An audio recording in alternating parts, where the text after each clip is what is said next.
স্বাগত ডিজি বাংলার দিনের খবরে, সঙ্গে আছি ইমদাদুল হক। শুরুতেই শিরোনাম। সবাইকে ডিজিটাল সৈনিক হওয়ার আহ্বান। ভিডিও কনফারেন্সে হবে নামজারি ও মিসকেস মামলার শুনানি। বিএমআরসির অনুমোদনের অপেক্ষায় বঙ্গভ্যাক্স। আইসিএমএবিতে ইনোভেশন ল্যাব স্থাপন করল রবি। যুক্তরাষ্ট্রে বাণিজ্যিকভাবে উড়বে স্বয়ংক্রিয় ড্রোন। স্থগিত হল হোয়াটসঅ্যাপের নতুন প্রাইভেসি পলিসি। সাময়িকভাবে আরও স্টোর বন্ধ করছে অ্যাপল। এবং পরবর্তী আইফোনে থাকতে পারে ইন ডিসপ্লে ফিঙ্গারপ্রিন্ট সেন্সর। যাচ্ছি বিস্তারিত খবরে। সবাইকে ডিজিটাল সৈনিক হওয়ার আহ্বান। কর্মীদের নিয়ে জনসেবায় মন্ত্রণালয় সেরা হওয়ার স্বীকৃতি উদযাপন করেছে তথ্য ও যোগাযোগ প্রযুক্তি বিভাগ।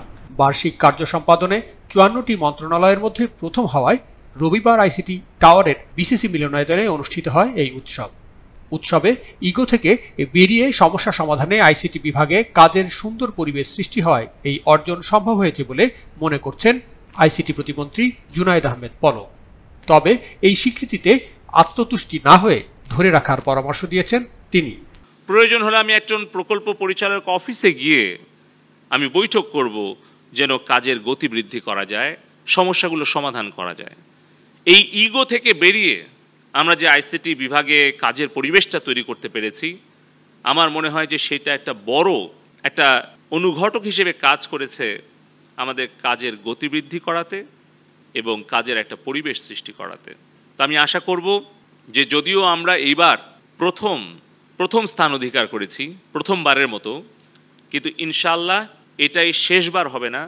আগামী দিনেও আমাদের এই সেরা অবস্থানটি আমরা অক্ষুণ্ণ রাখতে পারবো।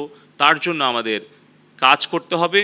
প্রধান অতিথির বক্তব্যে প্রশাসনিক ব্যবস্থায় স্বচ্ছতা ও জবাবদিহিতা নিশ্চিত করে দেশের জনগণকে ডিজিটাল সেবা দিয়ে ইনলাইন থেকে অনলাইনে নিয়ে আসার প্রত্যয় ব্যক্ত করেছেন প্রতিমন্ত্রী। ডিজিটাল সেবার মাধ্যমে ইনলাইন থেকে আমরা অনলাইনে নিয়ে আসব, যেন মানুষের হয়রানি, খরচ এবং দুর্নীতি কমে আসে।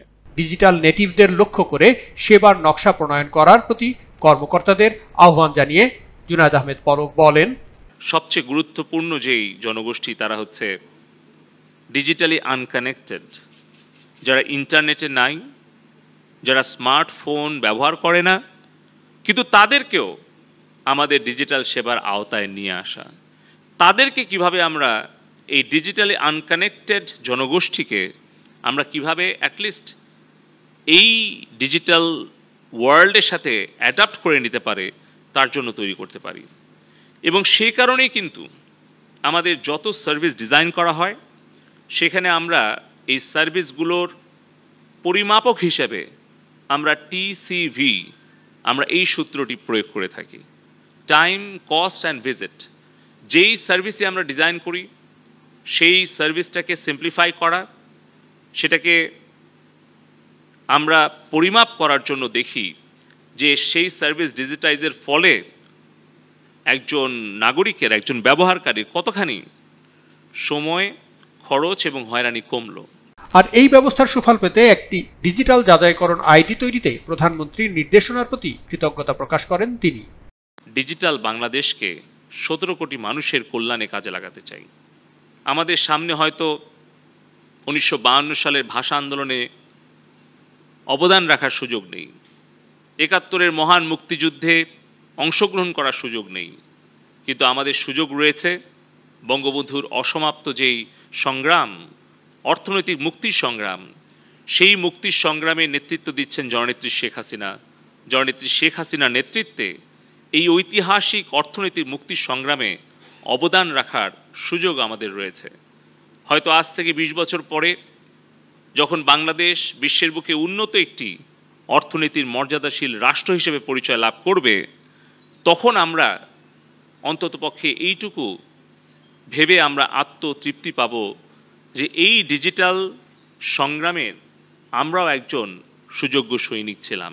বক্তব্যের শেষ পর্যায়ে ডিজিটাল সেবার মাধ্যমে আর্থিক লেনদেনে অনিয়ম, খরচ, হয়রানি ও দুর্নীতি রোধে inter operable digital transaction platform IDTP চালু করা হবে বলেও জানান প্রতিমন্ত্রী।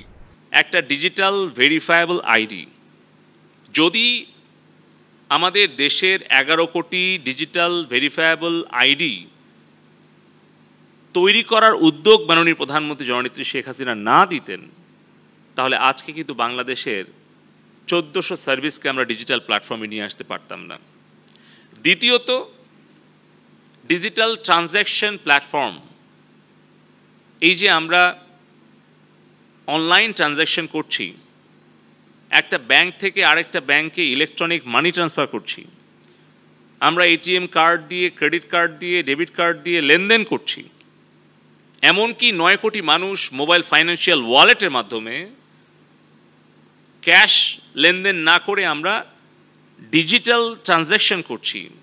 সেটা যদি না থাকতো তাহলে আমাদের কিন্তু এই পুরো ডিজিটাইজেশন প্রক্রিয়াটা সম্পন্ন করা সম্ভব হতো না। অনুষ্ঠানে বার্ষিক কর্মসম্পাদন চুক্তি এপিএ মূল্যায়নের বিভিন্ন দিক পাওয়ার পয়েন্ট প্রেজেন্টেশনের মাধ্যমে উপস্থাপন করেন আইসিটি বিভাগের জ্যেষ্ঠ সচিব এনএম জিয়াউল আলম।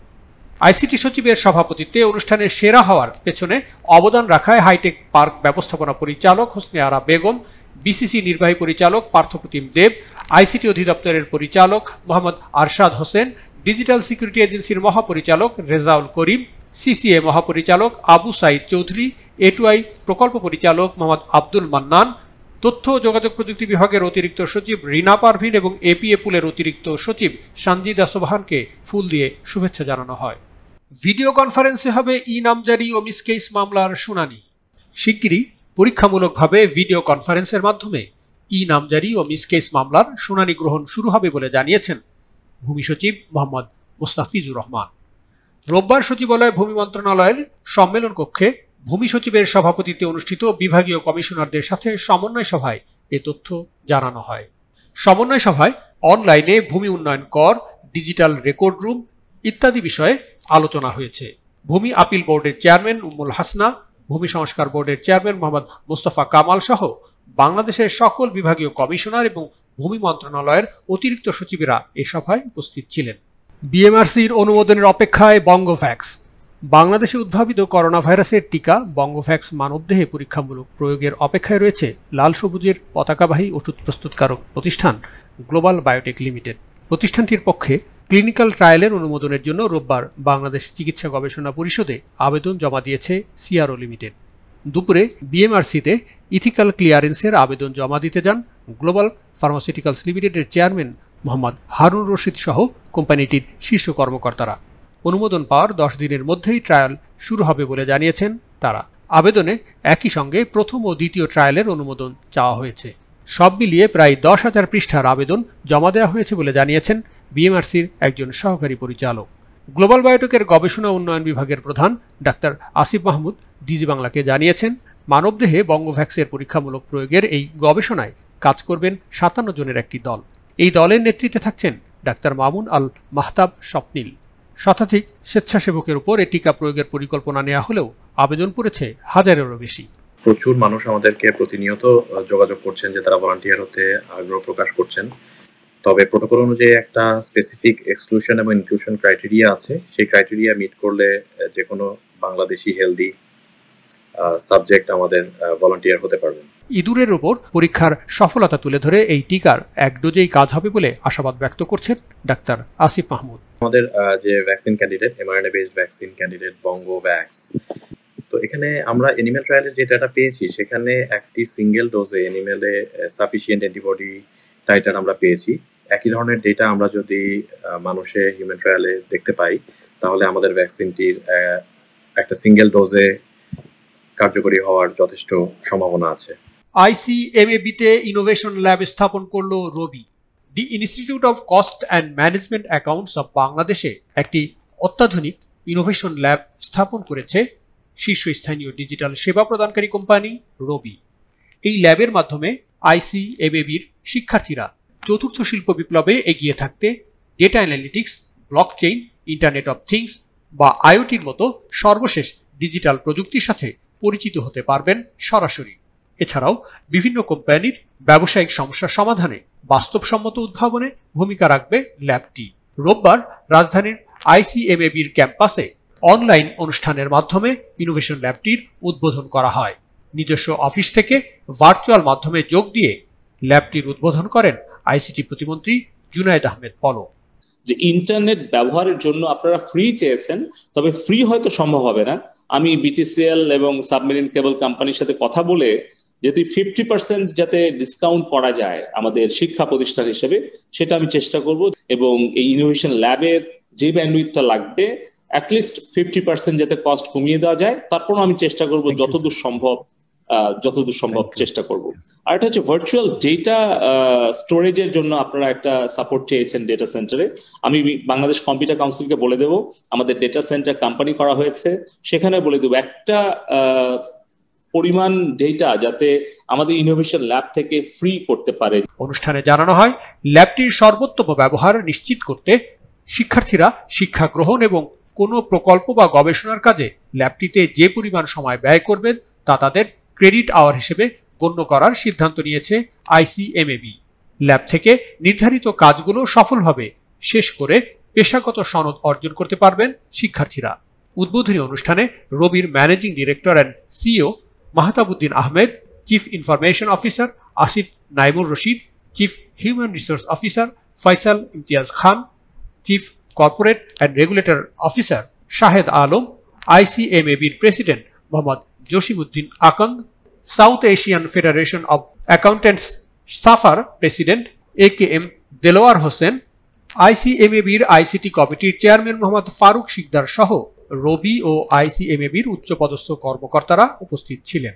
এ সময় চতুর্থ শিল্প বিপ্লবের উপর ভর করে উদ্ভাবনী ডিজিটাল প্রযুক্তিগুলো দেশের জন্য বিপুল সম্ভাবনার দ্বার খুলে দিয়েছে উল্লেখ করে এই সুযোগ কাজে লাগিয়ে দক্ষ মানব সম্পদ গড়ে তুলতে সরকারের উদ্যোগের সঙ্গে রবি সবসময় একাত্ম থাকবে বলে জানান রবির managing director and CEO Mahtabuddin Ahmed. এই যে ডিজিটাল চেঞ্জ গুলো, ট্রান্সফরমেশন গুলো বাংলাদেশে হচ্ছে, পৃথিবীতে হচ্ছে, আমরা এখন ব্লক চেনের কথা শুনছি, artificial intelligence, augmented reality and analytics, so many things we are talking about. আমরা এখন চাচ্ছি যে এই জিনিসগুলো এডুকেশন ইনস্টিটিউশনে আমাদের ইয়াং ছাত্রদের মধ্যে যদি স্প্রেড না করতে পারি, আমাদের যে ডিজিটাল ভিশনটা আছে সরকারের, সেটা কিন্তু অ্যাচিভ করা খুবই ডিফিকাল্ট হবে। নজর দিচ্ছি দেশের বাইরে। যুক্তরাষ্ট্রে বাণিজ্যিকভাবে উড়বে স্বয়ংক্রিয় ড্রোন। প্রথমবারের মতো স্বয়ংক্রিয় ড্রোন পরিচালনার জন্য আমেরিকান রোবোটিক্স ইনকর্পোরেটেডকে অনুমতি দিয়েছে যুক্তরাষ্ট্রের federal aviation administration FAA।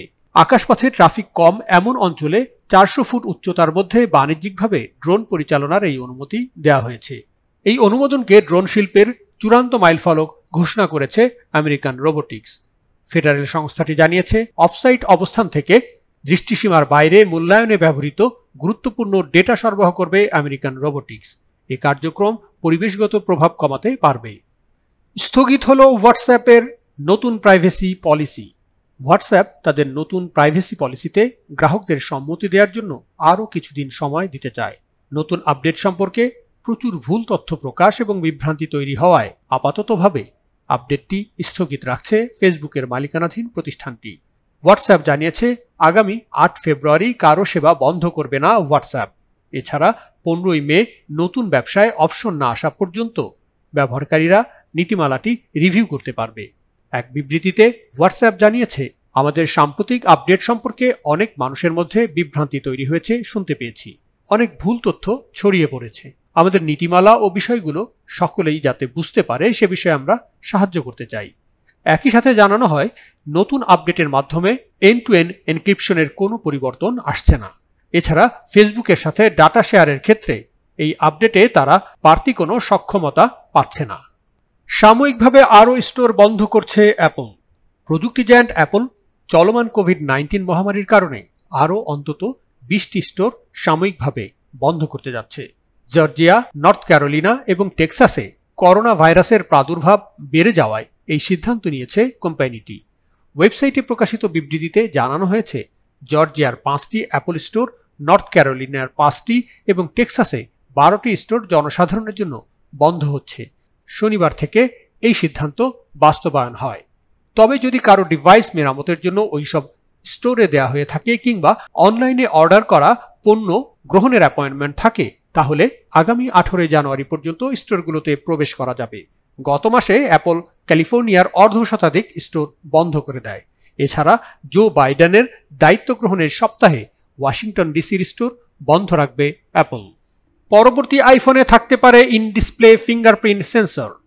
IMac এবং ম্যাকবুক প্রো কম্পিউটারের পরিবর্তনগুলোর তুলনায় অ্যাপল 2021 সালের আইফোন লাইন আপে বড় ধরনের পরিবর্তনের পরিকল্পনা করছে। ব্লুমবার্গের মার্ক গারম্যানের মতে নতুন মডেলের ফিচারগুলোর মধ্যে ইন ডিসপ্লে ফিঙ্গারপ্রিন্ট স্ক্যানার থাকতে পারে। ফিঙ্গারপ্রিন্ট স্ক্যানারের ক্ষেত্রে অ্যাপলের মজার ইতিহাস রয়েছে। 2013 সালে আইফোন 5S এই প্রযুক্তির মাধ্যমে অ্যাপলই সর্বপ্রথম প্রযুক্তিটিকে জনপ্রিয় করে তোলে। তবে অন্য কোম্পানির বিপরীতে অ্যাপলই সবার আগে এই প্রযুক্তি থেকে সরে আসে 2017 সালে আইফোন 10 মাধ্যমে। ফেস আইডিকে জনপ্রিয় করতে Apple in display fingerprint sensor থেকে পুরোপুরি সরে আসে। তবে করোনা ভাইরাস মহামারী এই প্রযুক্তির প্রতি কোম্পানিটির মনোভাব পাল্টে দিয়েছে। গারম্যানের মতে এই প্রযুক্তির মাধ্যমে ফেস আইডি বাদ যাবে না। যদি কেউ মাস্ক পরে থাকে কিংবা ফেস আইডি কাজ না করে তাহলে বিকল্পভাবে এই প্রযুক্তির মাধ্যমে ডিভাইস আনলক করা যাবে। এছাড়াও ফোল্ডেবল ডিসপ্লে নিয়েও কাজ করছে অ্যাপল। এখনো এটি নিয়ে নিশ্চিত পরিকল্পনা না থাকলেও আমরা সবাই জানি অ্যাপল কোনো প্রযুক্তি আনার আগে বেশ কয়েক বছর সেটি নিয়ে গবেষণা করে। অর্থাৎ এখন শুধুই অপেক্ষার পালা।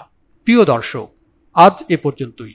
ডিজিটাল জীবনধারায় নিরাপদে ভালো কাটুক সবার জীবন। প্রযুক্তির সঙ্গে আপডেটেড থাকতে যুক্ত থাকুন ডিজি বাংলায়।